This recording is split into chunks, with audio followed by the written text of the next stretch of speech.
داهاتووی جیهان چی بەسەریەت ئەم هەموو قەرزە کەڵەکە بووە لەلایەن وڵاتانەوە چۆن ئەدرێتەوە و ئابووری جیهان چەند ساڵی دیکە بەرگاگرێ ئەگەر بمێنێتەوە. هەمووەمانە بە گرافیکێک زیاتر بۆتان ڕوونەکەمەوە سەرنجتان ڕاکێشم بۆ زانیاریانەی کە هەیە لەسەر قەرزی وڵاتان جا وڵاتانی عەرەبی و جیهانیش هەموو وڵاتە تازە پێگەیشتوانەی کە ئابووریان تازەیەوە ئەو وڵاتانش کە ئابووریان دەمێکە و لە مێژینە ژێرخانێکی باشیان هەیە بەڵام ئێستا هەمویان بێجیاوازی لە قەرزێکی گەورەدان.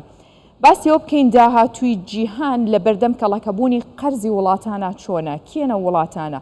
بەگشتی کۆی قەرزی وڵاتان 350 تریلیۆن دۆلارە بە قەرزی بانکیشەوە کە خۆی 300 زیاترە بەڵام بە قەرزی بانکیەوە دەکاتە 350 تریلیۆن دۆلار قەرزی وڵاتانی جیهان و بانکەکانیش و GDP جیهانی ڕایگەاندووە کە ئەمە لە سەدا 300 کۆی بەرهەمی ناوخۆیە ئەمە سێ ئەوەندەی بەرهەمی ناوخۆیە ئەم ڕێژەیە کە کورتێنانی بودجێ وڵاتان لە سەدا 4.9 هەموو ساڵێک ئەم وڵاتانە ڕێژەی قەرزەکان زیاترکە و بەرزەبێتەوە بۆیە کورتێنانی بودجەشیان بۆ دروستە بێ بۆ هەر وڵاتێک کورتێنانی بودجەکەی فراوانترە بێ و ساڵ بە ساڵیش زیاترەکە کە بۆ هەر ساڵێک 4.9 ئەگەر لەسەر ئاستی وڵاتانی جیهان باسی بکەین و وڵاتانی ئەوروپا و جیهان و ئەمریکا قەرزی وڵاتان بە تریلیۆن دیاری کراوە وڵاتانی جیهان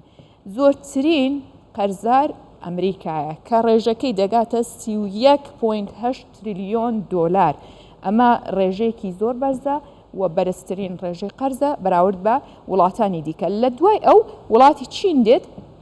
کە 15.5 ئەویش ڕێژەکەی زۆر بەرزە دواتر ژاپۆن دێت کە لە 12.9 ئەمانە بە تریلیۆن دۆلار قەرزارن و لە دوای ئەوەش وڵاتانی فەڕەنسا ئیتالیا و هندستان و ئەڵمانیا و دواترینیان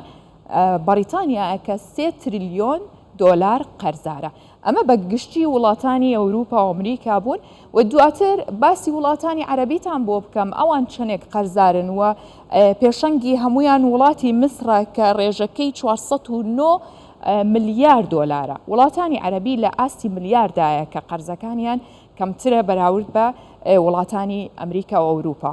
لە دوای ئەوە وڵاتی سعودیە دێت کە 250.7 ملیارد دۆلارە و دواتریش ئیمارات و جەزایر وڵاتی عێراق بە پلەی پێنجەم دێت کە 104 ملیارد دۆلار زیاتر لە 104 ملیارد دۆلار قەرزارە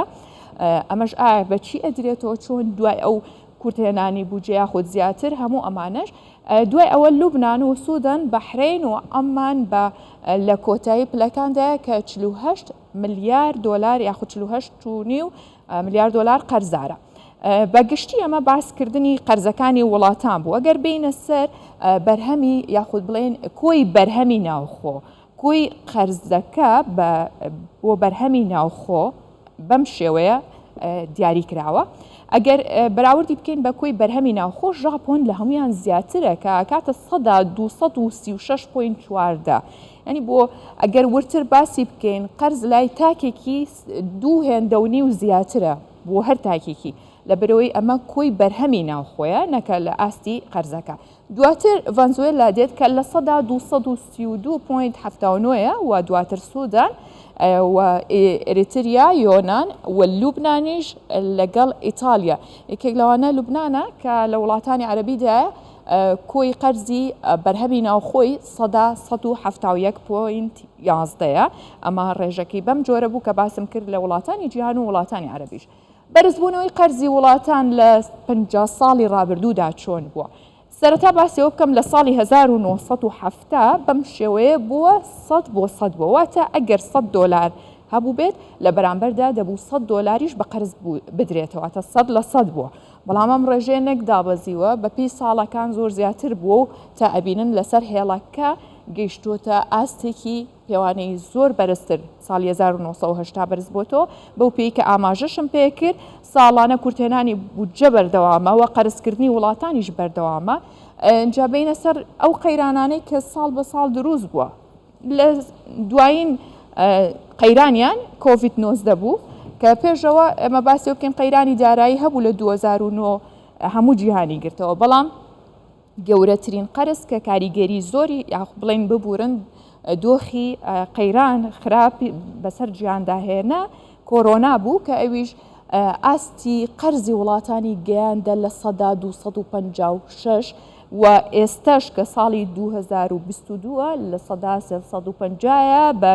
جەنگی رووسیا ئۆکرانیاشی هاتوۆتە سەر کە پێچێت ئەو قەرزە زیاتریش بێت لە 350 تریلیۆن دۆلارەکەش بە قەرزی بانقەکانیشەوە. ئەمە بەگشتی باسکردنی قەرزی وڵاتان بوو. ئایا ئابووریان چی بەسەریەت؟